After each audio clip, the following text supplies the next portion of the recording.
Welcome to a new episode of the Rubber Radio Podcast. This is Mark. This is Matt.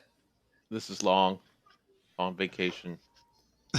Vacation Long. Yes. Yeah. Yeah.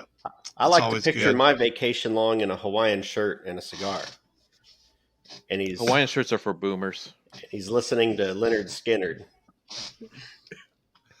I don't know. That's my Step Brothers reference. No. No. I could see Long could be vacation like in a muscle shirt, with flip flops and just a swim trunks. I can see Long doing that. And a cowboy hat because it's Texas. And then whenever people ask that him, would be why is he wearing that? That would be a very Asian thing to do, to try to look Texan. Long just looks, the looks Long gives us are just like, I'm going to kill you motherfuckers. Come on, Long. Oh, I'm scrolling through Reddit. I'm scrolling through Reddit. Yeah. So basically he's ignoring us stupid white people. Yeah. Damn. God dang it, man. Long drives a hard bargain when it comes to joking. I'm swear. Man, just ignores Tough us. crowd. He's heard it all, man. He is. You got to come up with something fresh. Yeah, he's probably to the point after, 12 years or whatever, just like, why do I hang out with these dumb fucks? We're already here. We allow him to believe he's a sophisticated one. Yeah. He extends his pinky while he's going through at Reddit. Is that what it is? Fancy. That's fancy Reddit scrolling. Yeah. Oh man, all good fun. This is going to be a yeah. very juvenile episode today, but that's okay. We need it after coming off the horrors of Halloween horrors. I mean, pinheads and scary Body snatchers. Yeah, man. I'm like, The Bell needed Dam. some laughter, and the running joke on the show seems to be that I don't like comedy, but fuck, man, this movie I really like a lot. It's hilarious. But we're going to talk about that in just a bit. So Long, how was your vacation, man? You went and see your brother? You had a good time? Yeah, man. They freaking spoiled me with a bunch of food. We were eating Nice. food every 2 hours, and I'm like, okay, cool. That's, Yeah. Yeah. That's how you do it, man. Oh, that's good. Mm-hmm. Yeah, I saw you went to check out a museum, too. That looked pretty cool. So. Mm-hmm. I like the big mantis. That was cool. It was a statue, so. Yeah, well, I would hope it's not real. If there's a man that's that fucking big and real, I'm running. Did you turn around and say, them? No? Those were ants. Oh, yeah, that's right. Yeah. Well, there was But there one. is a movie with like giant locusts. Yeah. Yeah. Oh, and almost every insect imaginable was made into a giant monster movie back in the 50s and 60s. Yeah. Some movies were better than other ones, but so. True. Well, that's good. That's good. Long got some vacation in, some refreshing time, and hopefully your energy is fulfilled and ready to go back to the swing of things. Yeah. No, not really. Trying not to think about the inevitability of going back to work. So. No, yeah, for sure. That's never a fun thing. Whenever you get down to those last 2 days, it's so dreadful. You're just like, man, my days are numbered. That's how I felt on my vacation. Yeah. Yeah. But all right. Well, let's get into today's show then officially. Download this, man, where we tell people what we watched, streamed, checked out. I didn't really watch much this week, but I did forget to mention last week. I actually watched the Dave Chappelle special that's causing all the controversy, and all I can really say about it is it's really not that funny. It's just more him getting stuff off his chest. There's a few jokes in there, but I'm not going to get too into the controversy of it all. But I will basically say that to me, he didn't say anything that people don't already feel. They're just afraid to say. And he's in a place of celebrityism and stature that he can say that stuff, and I think and kind of get away with it. I don't feel that he said anything he really needs to apologize for, and I can see why Netflix chose to back him and support him, because they didn't believe he was any harm anyways. And the basic idea of it, people, in this point, if you can't take a joke in this country, well, get the fuck out. It's just like, come on. It's just, we're becoming so. Get yourself over it. We're getting so to that point where going to put comedians out of business because God forbid you can't take a joke. It's like, come on, it's ridiculous. But Yeah. but I yeah, saw his last one, and it just reminded me of that joke he said, where he's like, I'm going to do an impersonation. He's like, if you do something that I don't like, could be now, could be in the future, I'm going to make sure you never have a job and that you never get hired again and you live on the streets. And he's like, who is that? And then he's like, that's you, the audience. yeah. and and I was like, man, you were, ahead of yourself on that one. the dude just he keeps it real and he's funny while doing it, and I think there's something to be said about his attitude towards things, and more power to him, man. And that's about all I really watched this week. And well, I've been kind of watching Cowboy Bebop still, trying to watch it some before the live action show hits here in a couple weeks, and so I've been watching that. But and then the Astros, of course, watching them lose the World Series was pretty devastating. I'm not quite over it yet, but I'll get there. I'll have some therapy of some kind. So anyway, what'd you guys check out this week or watch? All right, so yeah, I saw Kim's Convenience Store on Netflix. Watched 3 episodes of it, and it was about a family who has a convenience store, an Asian family, Korean family, and it kind of reminds me of my time growing up as a kid when my parents owned a convenience store, and a lot of stuff that they touch upon hits home close to home. It reminds me of stuff that my dad would do to trying to get through the day, and the way he talks to customers and stuff like that. Nice. And finally watched Shazam. That was a good movie. I give it a B plus. YouTube's seen it. It's more of a kind of a family movie. Yeah. Freddy's kind of annoying throughout. Yeah. I think his cane isn't kicked from under him enough, in my opinion. Damn. Savage. Yeah, I know. Anyhow, but it's a good movie overall, and that's my download this. It's Mark Strong, man. being Mark Strong. Mark Strong is like the same bad guy in every movie. He's just like stoic, I'm Mark Strong, and I'm going to talk like I'm holding in my turds. Yeah, he's the cinematic Johnny Sins, Yes. Kind of looks like the Johnny Sins type. No? Yeah. No. Matt, we know you have your heroes. I watched some more bad horror movies this week. Well, really one. I watched the original Hills Have Eyes, and then I watched the remake, and then I watched The Hills Have Eyes 2, which is just horrible. And I watched Halloween 2. So Halloween 2 is not bad. The Jamie Curtis one, not the the 1981. Yeah, one where she's in the hospital. And just like you, Mark, I watched the World Series, and that was really it. It just was like, I'm getting to the horror season, and we had a good Halloween. Kids got some candy. I feel like it was less trick-or-treaters this year. And I was looking at the neighborhood app. We always go to my parents' neighborhood anyways, because they're, most of those homes participate. But I think I was looking through the neighborhood app. My neighborhood really doesn't participate a lot.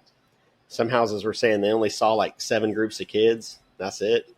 So yeah, it's like, that was a Sunday this year. It's less popular. Yeah. Yeah. Maybe so. Well, I don't know. My brother's neighborhood was pretty busy. We went over there because it's also my nephew's birthday on the 1st, and so kids had a good time. The boys were Mandalorians. Saw that. And Waverly had to ruin the theme. I want her to be Baby Yoda, but she's like, nope, I'm being a princess. So she was also. I'm like, dang it, that's not the theme here, Waves. It's not the way it's supposed to work. Darn. She couldn't she couldn't be Princess of the Republic, Leia Organa. I don't know. Yeah, I guess I could have convinced her that, but she's feisty, so I wasn't going to win that one. So, but it was fun. And now I have all this candy that is bad to have in the house because then you want to eat it. And you're Yes. like, God dang, I shouldn't eat this candy. You're like, well, it's only really small, and you have like 5 or 6 of them. Yeah, You yeah. know. One piece isn't gonna hurt. Oh man, one Yeah. more. Fuck. Before you Yeah. know it, it's Yeah. 4 or They're 5. small. They just keep coming. Yeah. Damn it. The perks of Halloween. Wait. Oh yeah. But it was cool. It was a good time. I was very. Then I had to go back to work Monday though. That was probably the hardest part of it because I was fucking tired. You know, we Oh yeah. we got back in the house from trick or treating about right after the Braves hit that grand slam in that game, and then we stayed at my brother's long enough to watch the Astros tie the game up, and then came home and I stayed and watched the rest of the game, and to no avail. Just all they did was live a couple more days just to get embarrassed at home and lose the series. But well, Yeah. it is what it is. Always next year in sports. Oh yeah. I did. Hey, you know, I did we a beat little. a lot of other teams. Oh yeah, we were one of the last. I'd rather be there than not be there. Trust me. And I did a little therapy by buying a T-shirt off their website because they had all their shirts like $13 on sale on Astros.com. So, Oh wow. like, I'm gonna treat myself to a shirt. Actually, I ordered 2 shirts and they canceled me ordering one of my shirts. I was like, fuck, well, whatever. So, all right, well, good stuff, man. I'm gonna try to do a little better on download this week. There's a couple things I've been wanting to watch. I bought a copy of Injustice, a DC animated film. I just haven't had a chance to sit down and watch it. Hopefully this weekend I get it watched and give a little report of that next week. But until then, let's get into today's featured film, a movie that is 25 years old this December. This was a December release in 1996, a movie that Paramount tried really hard to make live action. For some reason, they were really stuck on making a live action version of Beavis and Butthead with Chris Farley and David Spade, which I don't see in my mind. I don't know. I just don't see it. It would have turned into Yeah. a dumb No. buddy cop.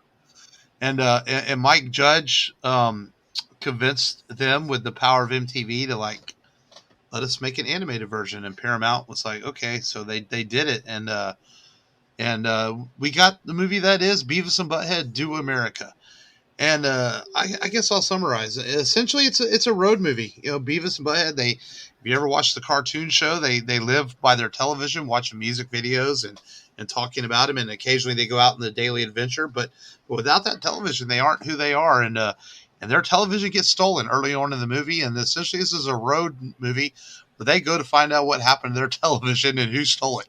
And it turns into all kinds of shenanigans as they come across a guy who wants his wife killed because she has some sort of MacGuffin device and ends up in Beavis's pants, and then the whole government's after them, and somehow they elude the government this entire movie, and they get away with everything, and they get back home and their TV is there, and that's a really short summary, but that's the gist of the movie. It's just they're looking for their television and come across all kinds of adventures, and what's a really hysterically funny movie that surprisingly went over pretty well with critics for the most part when this came out. Critics kind of, some of them didn't like it, but some of the top critics in the game understood what this movie was supposed to be. And they thought it was pretty damn funny. And I actually saw this in theaters. I was a big Beavis and Butthead fan. I mean, coming out of high school, this thing was, Matt, I know you're a little younger, but you probably remember how popular they were. And I watched them all the time. And when I found out they were making a movie, I was excited, and I went and saw it and thoroughly enjoyed it then, and still enjoy it. Still enjoy it now. Yeah, I watched it with my dad. I wasn't supposed to. My mom didn't like it, but my dad was like, you know, I thought they were hilarious. You know, I remember one episode, you know, Beavis, you know, thinking, or Butthead thinking Beavis was dead, and he buried him in the backyard and was like, oh, "You're worm food." Yeah, and they'd watch music videos and stuff on their TV, but the episodes were so random, you know, kind of reminded me of like that Family Guy kind of feel where it was just random. You know, of course, without the references, you had the MTV, you know, stuff going on. But yeah, I remember this movie when it came out. I really wanted to see it, but I was, of course, late to the game because couldn't take that was like what, 99? Was it not, or 98? But the movie came out in 96. 96, yeah. So I would have been right at 10. So it probably would have been very frowned upon bringing me into a theater. But I think I caught it when I was like 13 or 14. So I caught it when I was in high school, and I still thought it was funny years after, and it's still funny today. Yeah. Well, yeah, it's a heavy PG-13 movie that had to have a lot of cuts in it to keep it from becoming an R-rated animated film, and it shows on screen. Long, what was your first familiarity with Beavis and Butthead? I grew up with no cable, so I only heard about the controversy surrounding it, and I never really went out of my way to see it because I had no cable. So, but I did see the movie in the theaters, and for not really knowing about Beavis and Butthead that much, I thought the movie was pretty enjoyable, and I wasn't really a follower of the TV show, nor was I, had any way to access the show at all. So, yeah. Yeah, that makes sense. But it was a pretty good movie, though, considering I only knew the basics. Well, and the phenomenon that was Beavis and Butthead was very much a product of right place, right time. MTV was booming in the 90s at this time during the grunge movement and the uprising of alternative music, as they called it back then. And this was, as big as MTV was in the 80s, you could argue that the early 90s was their heyday, where they had the MTV Unplugs and all the music videos and all the big bands. And they were starting to get original programming with shows like this and the Aeon Flux, the MTV Liquid Television they had. And Beavis and Butthead actually spinned out, I think, of Liquid Television, if I remember right. It had some shorts on there, and it became its own thing. And it was quite a phenomenon. People were trying to talk like them. They had action figures. I think there was a Beavis and Butthead video game. I had that T-shirts. I mean, they were a pop culture phenomenon that just took off like crazy. And people would talk about it, whether it was at work or school. Hey, did you see the latest episode where they watched this video? They would help with the popularity of some of these music videos. There's been arguments that Korn's video for Blind was made more popular because Beavis and Butthead made fun of it on the show. I mean, there's, and Korn has even talked about that before, how they used to joke that Beavis and Butthead helped make them more popular. So it was quite a phenomenon that crossed over into everything, the pop culture genres and the music genres, because of the way they hit on everything. And it was legitimately funny. I mean, it's juvenile humor for sure, but it's funny show. And they extend into this film in which they take and they expand the world of Beavis and Butthead, and there's no music videos in this. So it's a completely different environment than what the show was, because here they are in this major mass adventure that's made for the big screen. And people wondered how Mike Judge would extend it to a 2-hour film, and he does a really great job doing it, because to me, some of the jokes in the movie, they get a little recycled, but yet they also continue to be fresh. They're always funny throughout the film, and I think that's what makes it work so much. I mean, whether it's boner jokes or jack off jokes or butt jokes, it's just they continually find different ways to make the jokes funny throughout the movie. Yeah, and no matter how many times Beavis turns into Cornholio, you want him to ask for TP for his bunghole. Yes, which he does at the end towards the end of the film. A lot of guest celebrities made guest appearances in this. Bruce Willis and Demi Moore, who were a thing back then, do voices in the film. Robert Stack, he does a voice, and Robert, though he wanted to be disassociated with the movie, he thought it was dumb, but then he kind of started warming up to it in the later years. That he's like, okay, it wasn't that bad. The America's Most Mike Wanted Judge, voice. yeah, Mike Judge was working on his King of the Hill TV show at the time, was fixing to come out. And it just happens to be a coincidence that Tom Anderson happens to sound like Hank Hill. It was not intentional. And, of course, Tom Anderson was made famous for Beavis and the Trailer in this movie quite often. Yep. And the movie, though, I think what makes Beavis and Butthead Do America work so well, too, is it is very kind of stupid, but yet there's is it just me? There's a certain innocence to these guys that, and somehow we can all relate to. Maybe we're not as dumb as them, obviously, but we get it. if that makes sense. Yeah, being teenagers and wanting to score. Yeah. You know? want to see the top of the mountain, and it is good. Yes. And then, you feel the frustrations with Beavis. He's like, we're never going to score. Look at this old person over here. He's nailed like 1,000 sluts. And he's like, oh, yeah. And that speech that he has on the bus. You're just like, oh, my God. He's, man, he talks about this. It feels like they, like you say, they recycle and they regurgitate a lot of this stuff all the time throughout the animated series and of course, into the movie. But it's still funny. You just still find it entertaining. Yeah. But yeah, that's probably one of my favorite scenes too. The bus scene where it's this epic speech, and I don't know how it compares to other epic speeches. I don't know if I would put it next to Aragorn's, advance onto Mount Doom, but you just compared Beavis and Butthead to Lord of the Rings. Yeah, yeah, it definitely lights a fire in you. You're like, why can't these guys score? They're never gonna. They get so close. They thought they were gonna do this guy's wife, but not really. Do your wife? Do her? And then that's what they thought. And Yeah. but yeah, they had to avoid an R rating due to there's a scene where one of the government guys is in underwear. In the original film, he was not in underwear, but they had to cover him up.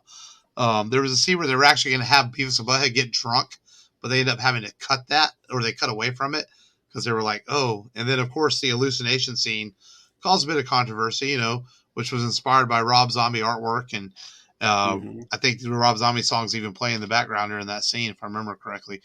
And so that caused some issues. Like, wait, are Beavis and Butthead on drugs? But then they're not. What do? They something happens to them that makes them hallucinate, right? Damn, I just watched the movie this afternoon. The pills, right? That's right. Yeah, those guys give them, which they allude to being Beavis and Butthead's father, which was interesting.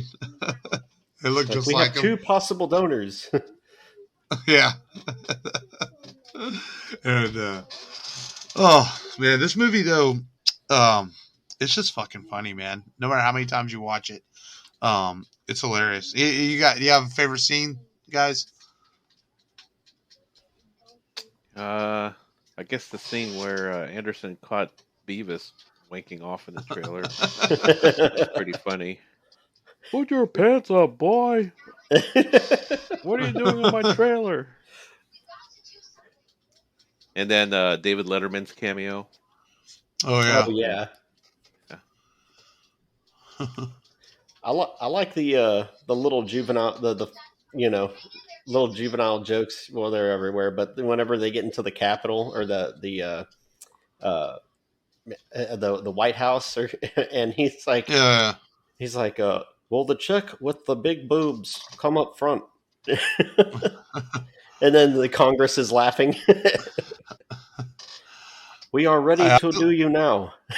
I laugh every time where they're at the geysers and the guy's like, this is amazing. They're like, this is stupid. And then the next scene is they're in front of the toilets going, this is amazing. The automatic toilets. Automatic toilets. Every time. I don't know. It's so stupid. It's funny. This is the most amazing thing ever. Then the montage scene. We're like, butt, wipe, and all the different sides.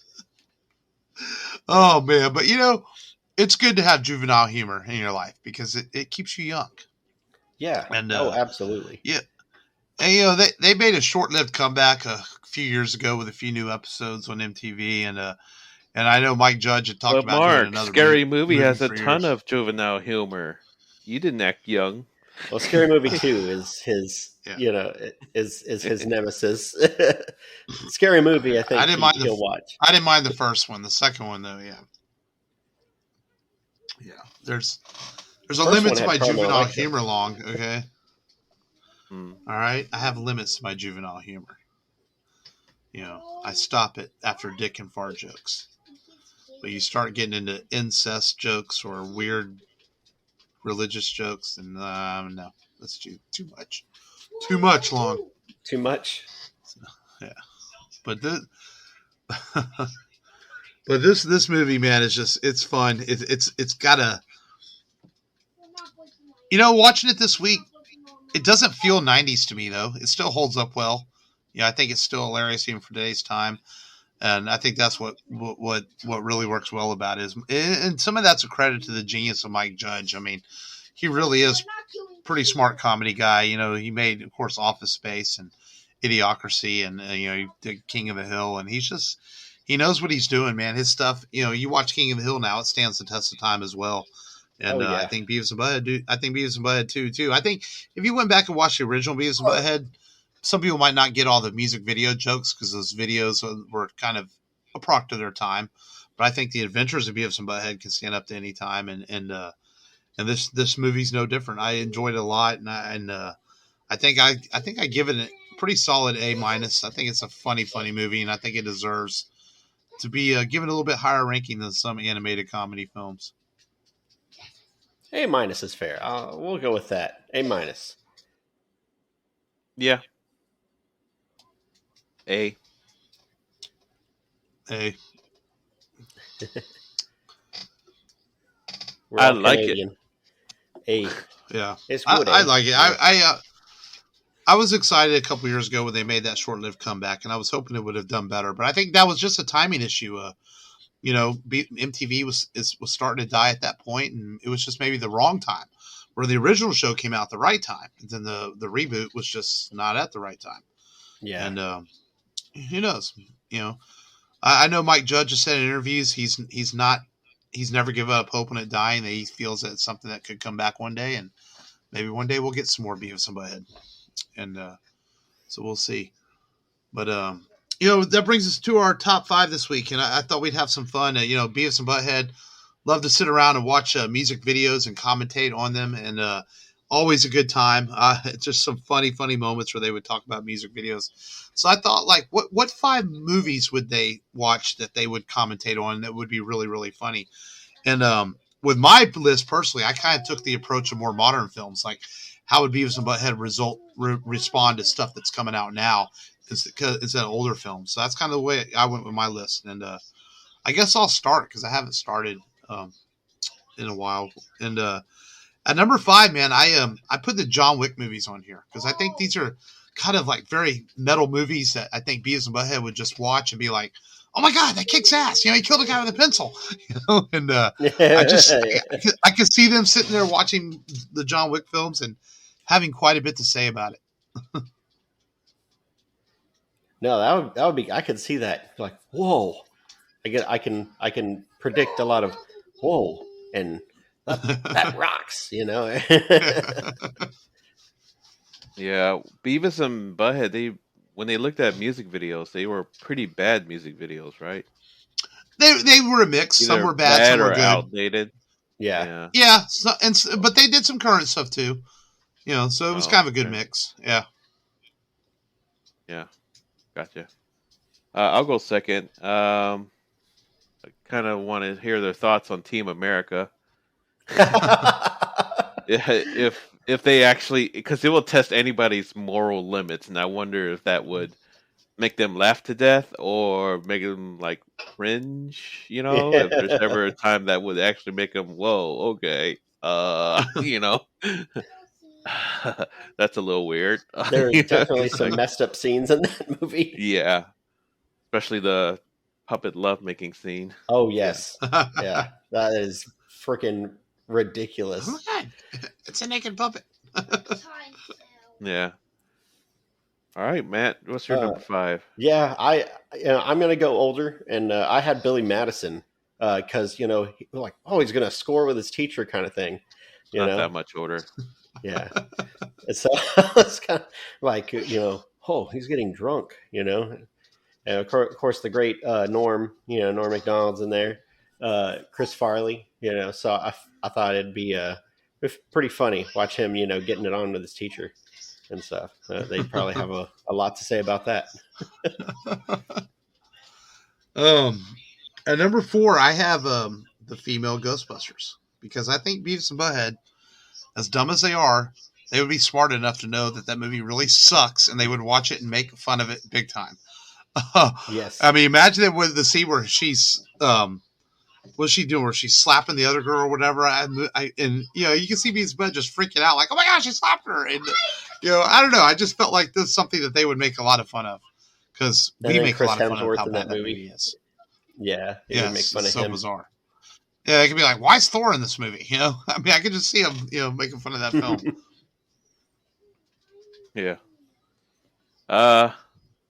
Number 4, I went kind of modern as well. I would kind of want to see what their thoughts are on the Rise of Skywalker movie.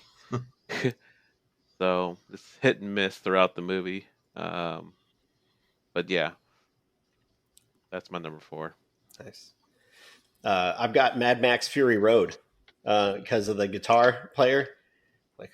Like, whoa, you know, he's on a car, you know, and then the women with the breast milk, they'd probably just be oogling over the breast milk scene, probably.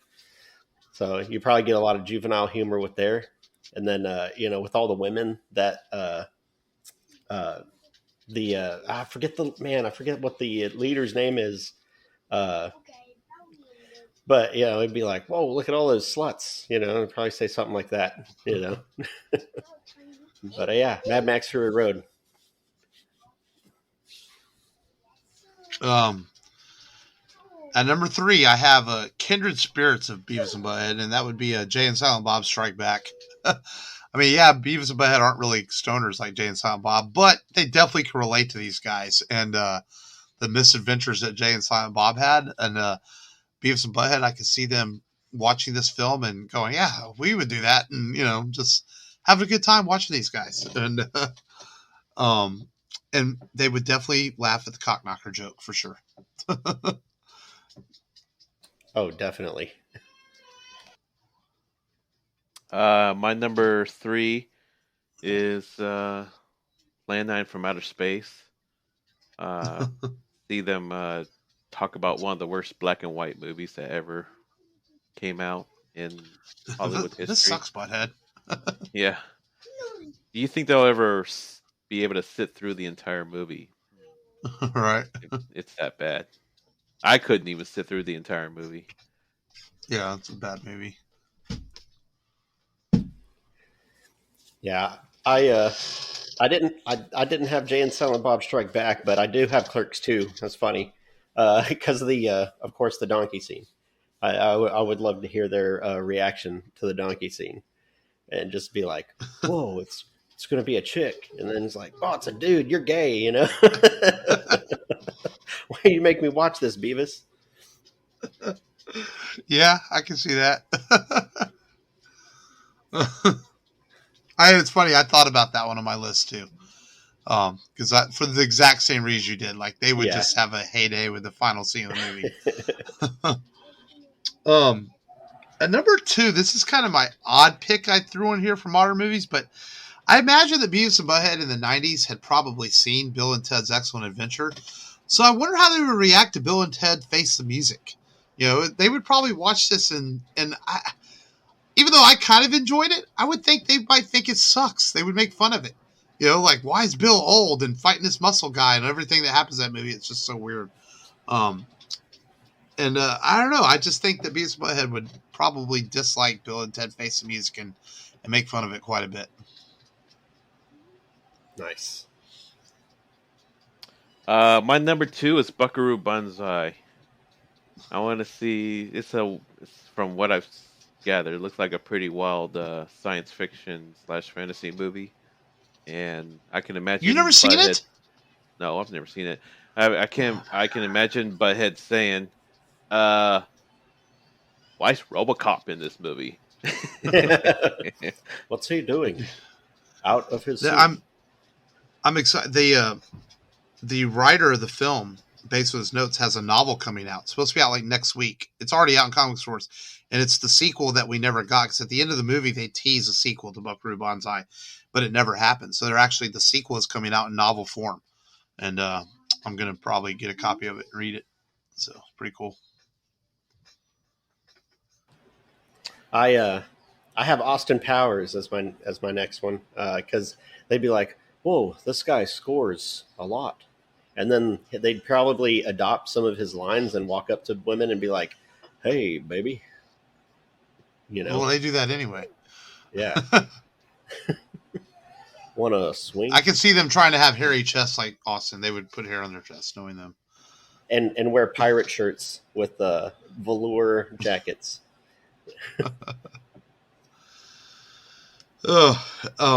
At my number one, I have Mad Max Fury Road because I feel as metal as Beavis and Butthead are, this is the most metal modern movie that's out there. That I think a little bit different than you though. That not so much they would be freaking out about the chick stuff. I think they would sit there. You know that look they get on their face when something's just so awesome. They're like, whoa! I think they would sit there for 2 hours with that look on their face, just shaking and freaking out about the badassness of Mad Max Fury Road because I think it would be brain overload for Beavis and Butthead as how much that it would be cool. And because it was brain overload for me watching it the first time I saw it, the movie blew me away. And I think Beavis and Butthead of the modern movies that they would really like Mad Max. Yeah. My number one is Schindler's List.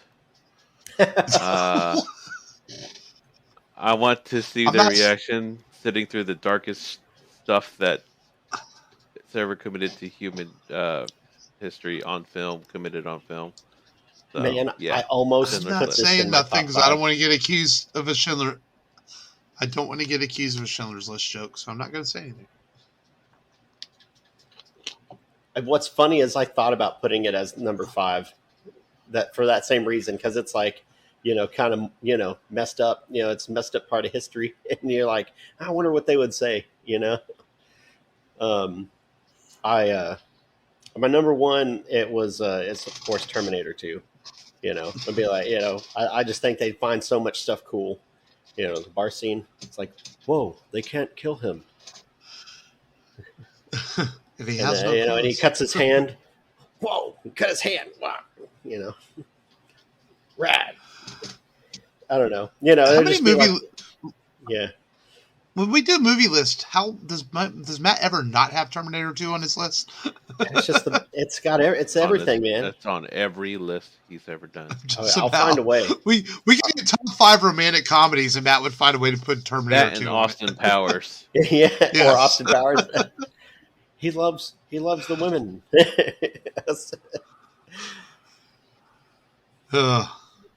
Good stuff. Good. Funny, man, but fun movie, Beavis and Butthead Do America. If you haven't watched it in a while, it's on Amazon Prime, so you can watch it pretty easily. Fun stuff.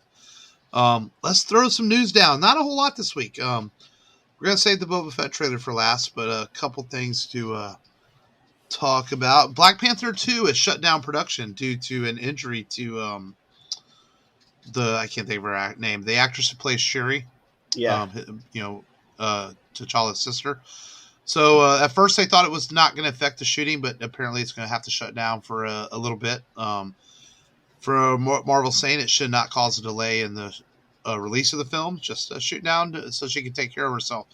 And, to me, I want to read between the lines and say that Shuri's going to take over as the Black Panther. What do you guys think? If she's that major of a role that they have to shut down for a couple weeks, I know Marvel has denied that, but I think it's pretty obvious that she's taken over the role. I don't know. If they're being consistent with that line, what happens in the comics, yeah, but she dies, letting everyone else escape from Thanos. So how? But you can change some of that.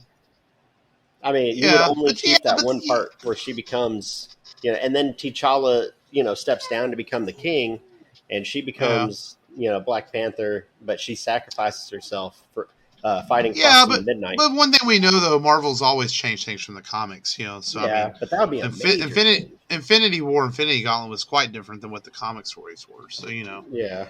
So we'll see. If they did, it'd be a fresh storyline. I wouldn't be surprised though. If you own the Avengers on your Xbox or PlayStation, you'll be able to get Spider-Man as a playable character next week. Still a quick news note there. I actually have never played that. Michael has it up on his PlayStation 4, and I've watched him play some of it, and it seems okay. But it didn't look as fun as the Spider-Man games. We got a new trailer this week for the Morbius film with Jared Leto, and I'm still not super excited for this film, but honestly, the trailer's not bad. It's actually a much better trailer than the first one.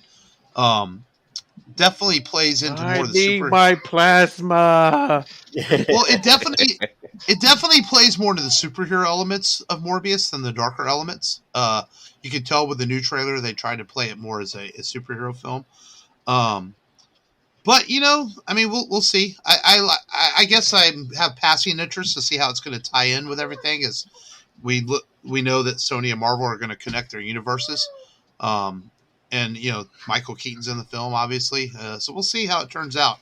But I'll still give, even if the movie doesn't turn out great, I'll give it props for a pretty good trailer. And Jared Leto, he seems to believe in the character, and he's a pretty good actor. So we'll see where that goes. But lastly, though, the latest trailer we got, as we anxiously await December 29th. Well, maybe not anxiously, because we do have The Matrix coming out before then. But the Book of Boba Fett trailer hit, and in the words of Long, this trailer slaps. It was cool stuff, man. It's pretty wizard. Yeah, it's cool, man. I love the fact that it's taking place on Tatooine. We get to see some of Jabba's old crew is still there and everything. And man, I'm excited for this. I'm not a big fan of the title. Why can't you just call it Boba Fett? But whatever. I guess that's just being picky. But it looks cool. Of Boba Fett. The what? Towel. No. Anyway, shut up, Matt. Doesn't slap. Y'all's thoughts on the Boba Fett trailer? Excited for it for sure, huh? Looks awesome, man. Bring it on. Yeah. Pretty wizard. Yeah, we got to wait a little bit longer for Mandalorian season 3, but that's okay. And hey, are these pictures of Snoop Dogg and him? Is that real? Is he really in Mando season 3? No. I think that's for Lakers promo. Oh, okay. Yeah, that's what I was wondering. Is that purple in the costume? Okay. Yeah. So I saw those going around. Halloween costume or something. Yeah. I know he's a fan and everything, but I didn't, And I was thinking that's either that or maybe they're shooting Super Bowl promos since he's going to be at Super Bowl. Who knows? Oh, Eminem and Dr. Dre dressed as Mandas. That'd be friggin' awesome. Cool. So, but that's all I got in the news this week, man. Not like I said, not a whole lot, just a couple of trailers and a couple of things. But all right, well, let's preview next week's film. We just talked some modern films that Beavis and Butthead might have watched, and this is a film that's only 5 years old, and but it's a hell of a good film. We've talked about it here on the show before, and that is Hell or High Water.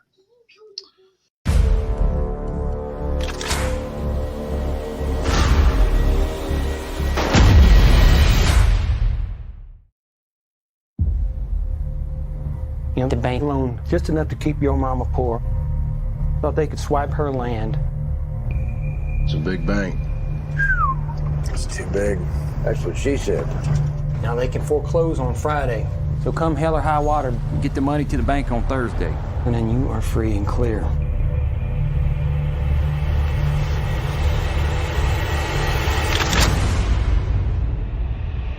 Little brother, let's go get that money. Good morning, folks. Open the drawers. You got a gun on you, old man? You damn right I got a gun on me. Y'all gonna steal my gun too? We ain't stealing from you, we're stealing from the bank.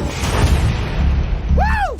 You hear about these bank robberies? You may get to have some fun before they send you off to the rocking chair yet. I may have one hunt left in me. Mama, in that been a while? 3 months. Bank breathing down her neck. Everybody get on the ground!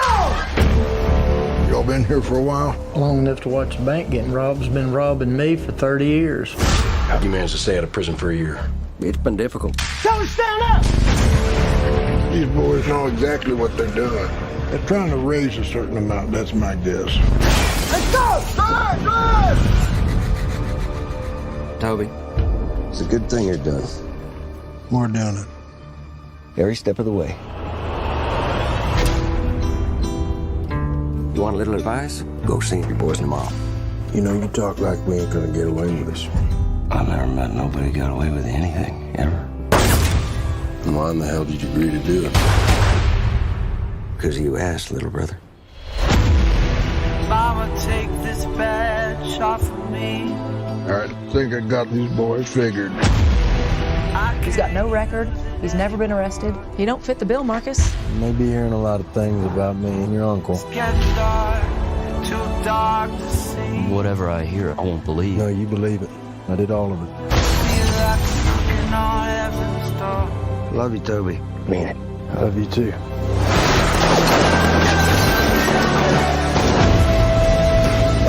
You want to get us killed? Huh?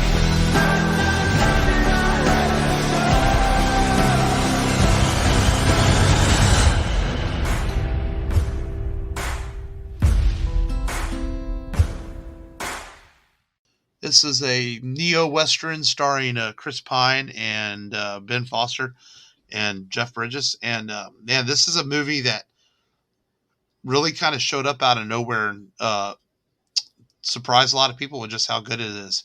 Got some Oscar nominations, was nominated for Best Picture. And we all three of us thoroughly enjoyed watching this movie. So we thought, you know what, let's talk about it, man, on its 5th anniversary, because who knows what we'll be podcasting when this movie hits its 10th anniversary or 15th anniversary or whatever, you know? Yeah. So let's talk about a good film that's man, just really, really worth watching if you've never seen it. And I don't know if it's on Netflix or anything right now, but anybody wants to watch along with us next week, just check your streaming services and see if it's available. It's usually like $5 on Vudu. You know, Nick, that's what I paid for it, for a copy of it. Yeah. So we'll talk that next week on the show, Hell or High Water. But until then, man, you know, just the Rebel Radio Podcast.com is where you can find all your Rebel Radio needs. Until next week, just be safe. I was thinking if I had anything else to say, but I don't have anything else to say. I said a lot. Yeah. A lot. This has been Mark. This has been Matt. This is Long. What? Okay. I was waiting. I was saying, I don't know. Usually you have like a follow-up, you know? Yeah. Signing off. Now the weather. Until next time. Remember, as always, just go there and do it. And use propane.